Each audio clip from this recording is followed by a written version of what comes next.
এই যে আপনি যে আমাকে বৌমা করবেন বলে ঘরে রেখে দিয়েছেন, আপনার ছেলে তো বিয়ে করে বউ এনেছে। ওই দেখো শিমুল। হ্যাঁ বাবা। এ তো ছোট জাতের মেয়ে। থাক, ছোট জাতের ছোঁয়া লাগলে আমাকে আবার স্নান করতে হবে। বাবা, জাতপাত অত শত আমি বুঝি না, চাঁদনিকে আমার ভালো লেগেছে তাই ওকে আমি বিয়ে করেছি। ভালো লেগেছে? এই তুই মুখে মুখে কথা বলছিস, মানুষের কাছে মুখ দেখাতে পারবো আমি?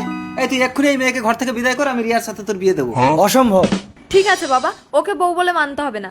আপনি যদি আপনার ছেলের বৌমা হিসেবে আমাকে মানেন তাহলে আমি এই বাড়িতেই থাকবো। ঠিক আছে রিয়া, আজ থেকে তুমি এ বাড়ির বৌমা। আর এই ছোট জাতের ছোঁয়া লাগলে আমি কিন্তু কোনো খাবার খাবো না বলে দিচ্ছি।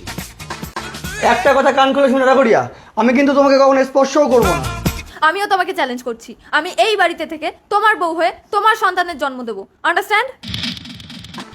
চাঁদনি, দাঁড়াও বৌমা, তুমি যদি এই বাড়ি থেকে চলে যাও তাহলে আমিও চলে যাবো। কেনে মা, এটা তো তুহার ঘর, তুই কেনে যাবি? কারণ আমিও ছোট জাতের মেয়ে বৌমা। মা। হ্যাঁ শিমুল, আমি বেদের মেয়ে। তোর বাবা আমাকে মেদিনীপুর থেকে বিয়ে করে এনে এখানে সবাইকে বলেছে আমি ব্রাহ্মণের মেয়ে। রতনে রতন চেনে, শুয়োরে চেনে কচু। তাহলে তুমি তোমার এই বৌমাকে আর ছেলেকে নিয়ে আলাদা করে খাও, আর আমি আমার এই বৌমাকে নিয়ে আলাদা করে খাচ্ছি। চলো বৌমা।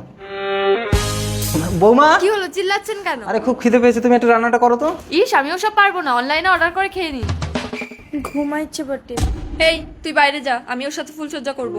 ও তোহার সাথে সোহাগ করবে ক্লাই? আরে লাইট বন্ধ করে দিয়ে কথা না বললে থরিও বুঝতে পারবে তুই না আমি। যা বাইরে যা।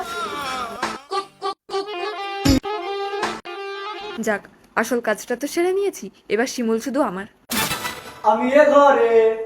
শিমুল, তুমি ওই ঘরে, তাহলে এই ঘরে কে? আমি চাঁদনির দাদা আছি বটে, বোনকে দেখতে আসি মুজা হলো বটে, তুই আমাকে বিয়া করবি? এই ছোট জাত, ছোট জাতের সাথে লাগবি ক্লাই বুটে? ও কথা একদম বলবে না বৌমা, জাতপাত না, ব্যবহারই মানুষের পরিচয়। আসলে এই মেয়েটা এই বাড়ির বৌমা হয় বলে আমাকে এমনভাবে ফাঁসিয়ে রেখেছিল, যার জন্য তোমাদের সঙ্গে এরকম ব্যবহার করে এই মেয়েটার একটা ফল্ট খুঁজেছিলাম। রিয়া, তুমি বৌমার ভাইকে নিয়ে এক্ষুনি এই বাড়ি থেকে বেরিয়ে যাও। যাও। চলে এসো জান। যাচ্ছি তো, টানছো কেন? বৌমা, জাতপাতের আমি কখনো বিচার করিনি, তাহলে একটা বেদের মেয়েকে বউ করে আমি কখনো এই বাড়িতে আনি? খুব খিদে লেগেছে, তাড়াতাড়ি রান্না করো। করবক বটে?